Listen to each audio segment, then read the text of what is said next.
Hello kaibigan, panibagong araw, panibagong vlog na naman tayo. Gagawa tayo ngayon kaibigan ng lakas. Tinatawag lang sweetheart, lakas. Kaibigan, umpisa na natin paano gumawa ng cookies, lakas. So kaibigan, nandito na yung baking, nandito na yung asukal, lard, margarine, third class. Basta ang gamitin mo kaibigan, third class. Cinderella, huwag kang gumamit ng katiya. Saka kalumit talaga gamitin mong baking para maganda yung cookies mo. Kaya kaibigan, pag nag-cookies ka, sa akin kasi kaibigan, masarap lalo kung nilagyan mo ng iba. Sa akin, tama na yung may itlog na isa sa 1 kilo kasi maganda ng angat ng cookies mo doon. Kung ikaw, lagyan mo ng iba, dagdagan ang presyo, baka malugi ka. Masarap nga, wala ka namang kita. Oh. Patay ka doon. Yung sinasabing lakas, masarap naman talaga yan kasi nahabol niya yung icing puti, stars. Kaya, kaibigan, ito, hahaluin na natin. Usawin mo muna kaibigan, yung asukal, tubig, yan, itlog, yan. Gamitin mo nito kaibigan, puti. Huwag kang gumamit ng brown. Pag brown, matumal siya. Kasi ayaw nilang itsura. Pero pwede na rin yung bago magsunod sa puti na asukal, yung light brown niya to. Kwas ba yun? Yung sunod bago, para na siyang puti. Ang gamit ko kasi nito kaibigan, puti. Kasi mabinta siya pag puti. Pag brown, ayaw nila. Madumi tingnan. Maganda tingnan yung lakas mo. Ganyan na kaibigan, pag naghalo ka. Huwag mong paiba-iba paghalo pag nag-cookies ka. Kaya nagtataka ka, bakit yung cookies mo makunat? Ganyan lang. Kaya kaibigan, oh. Ganyan.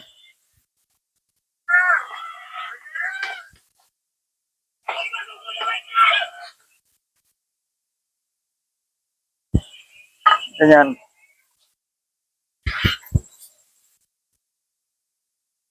Ganyan na paghalo, kaibigan. Yan.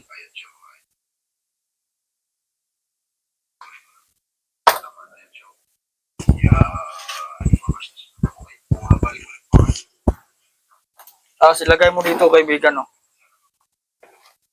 Bago mo siya dito lamasin para maayos sa paghalo.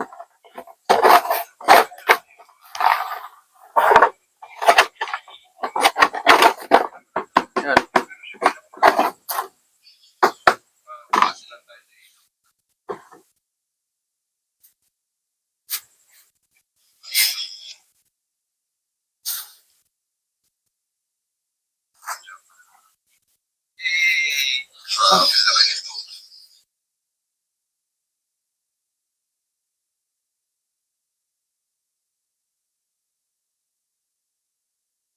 Tapos ganyan, oh, kaibigan. Tabuyan mo siya para hindi ka madikitan dyan.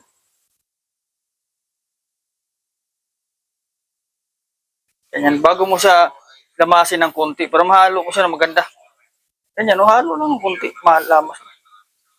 Idiin mo. Ganyan ang paghalo ng cookies para yan, oh. Ikot-ikotin mo siya. Hmm.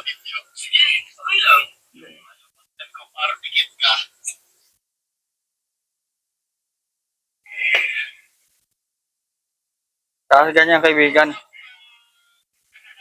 Kuya mo si ilalim para di dumikit bago mo siya laparin. Ganyan lang kaibigan, oh. Oh. Oh.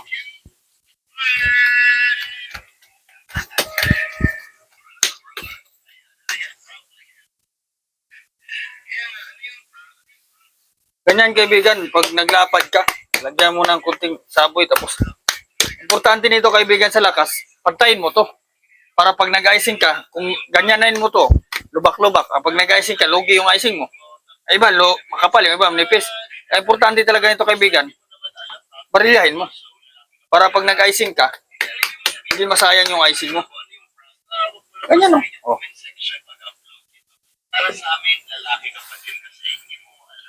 Ganyan, laparin mo ganyan. Para pag naluto siya, maganda at saka pantay yung taas. Pag nag-icing ka rin,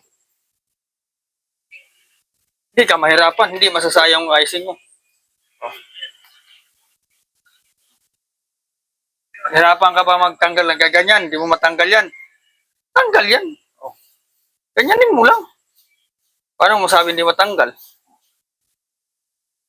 Oh, kasi ilagay mo ganyan, oh. Di ba? Hindi ka na, mahirap ba? Hindi naman mahirap ah. Oh,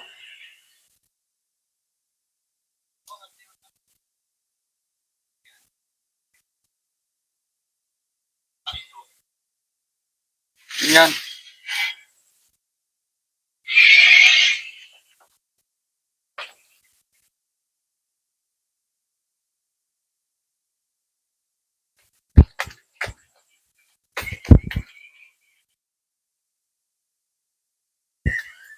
Oh, ganyan kaibigan, pantay na. Pantayin mo to ha. Importante nito, mapantay mo kasi pag nag-icing ka, mahirapan kapag hindi to pantay. Pag ganyan mo sa icing, lubak-lubak, sayang lang yung icing mo. Kapangit papatingnan. Pantayin mo talaga to. Ganyan-ganyan mo na sa barilya. Oh.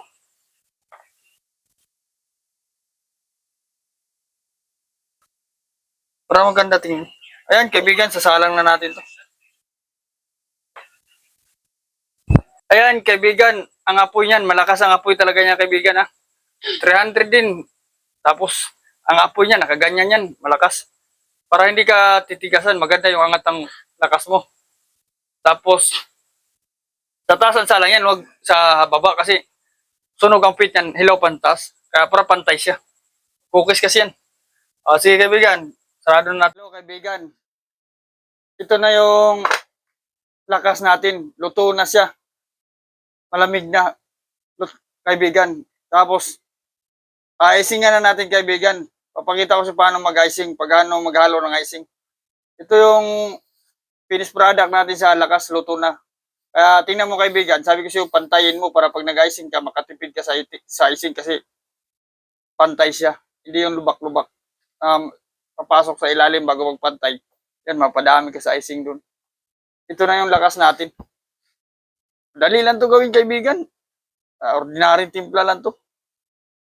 Basta lagyan mo lang ng kunting ibap, kunting itlog para masarap yung cookies mo ganito. Pag wala tong itlog, pangit ang itsura ito. Pangit din yung angat. O, ito na yung icing ng lakas kaibigan. Ganito lang yung paghalo kaibigan. No? Lagyan mo muna ng kunting gatas. Kasi ganyan, kutsara. Gamit ka ng plato. Huwag mong diretsuhin paglagay ng iba. Unti-unti lang. Ang sukat nito sa icing kaibigan, nasa ano din to? Nasa 1/4. Pero ikaw lang magdagdag pag kulang. Dagdagan mo na lang. Sa akin, tansyahan lang to. Eh, dinagdagan ko na lang siya pag kulang. O, ganyan. Ganyan ang paghalo sa icing sa lakas. I-track ko lang to. O, ganyan. Pag tingin mo na halo na siya, lagay mo na siya dito.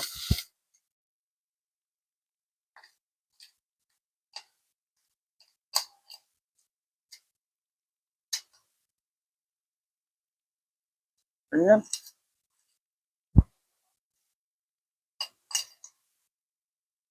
Yan, kaibigan. Kalagay mo dyan,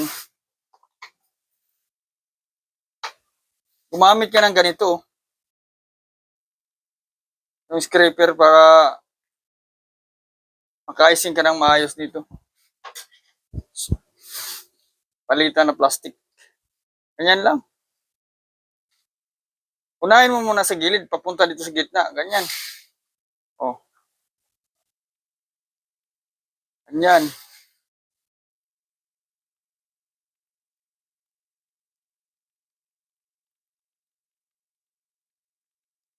Ganyan lang mag-icing kaibigan, oh, di ba?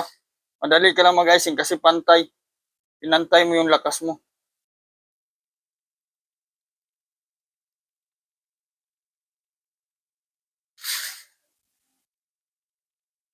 Ganyan lang mag-icing kaibigan. Dali lang yan. Unahin mo sa gilid, tapos hilahin mo papunta dito sa'yo. Dito ka mag-umpisa sa gilid, hilahin mo papunta sa'yo. Yan lang. Kaya mo mag-icing yan. Takot.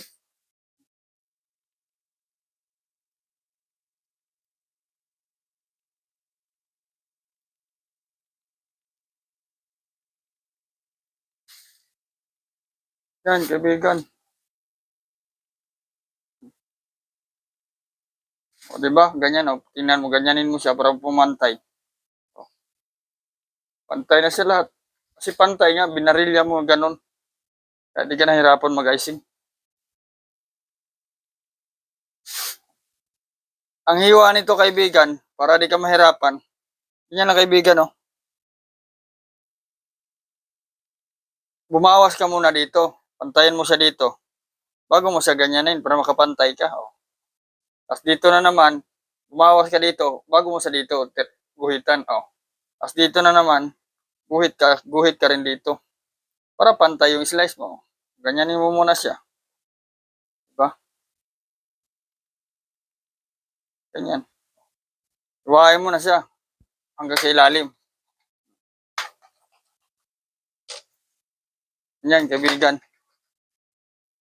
Yan ang pag-display sa lakas, kaibigan, para di ka mahirapan.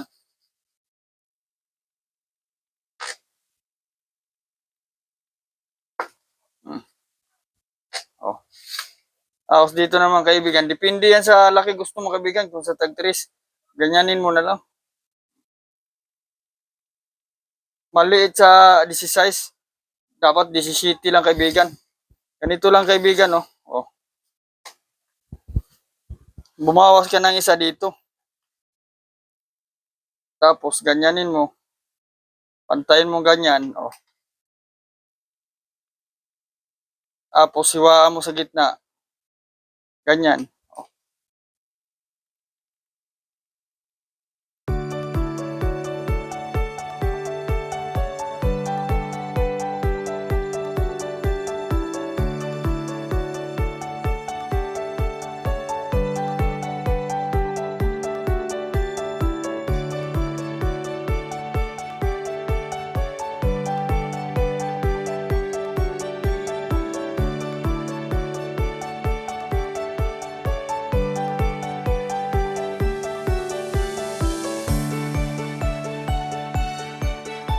Kaibigan, ito, subukan mo. O, kaibigan, tapos na yung vlog natin. Huwag niyong kalimutan, kaibigan, pa-subscribe at saka pa-share na lang para yung mga panadiro at saka helper matuto sa akin. Yung ibang baguhan. Saka yung mga helper gusto matuto. Gusto mag-master baker. Kung ikaw helper, sinubscribe mo ako. Lahat ng timpla ko, gamitin mo, master baker ka na. Oo, master baker ka. Pag natuto o na pinanood mo lahat ng vlog ko, pati lahat ng timpla ko, gamitin mo. Kahit sa Batangginyo ka pumasok, among mga Batangginyo, pasado ka dun. Masilan yung mga Batangginyo may-ari. Sige, kaibigan, salamat sa panonood. Hanggang sa susunod na vlog. Panoorin niyo ako.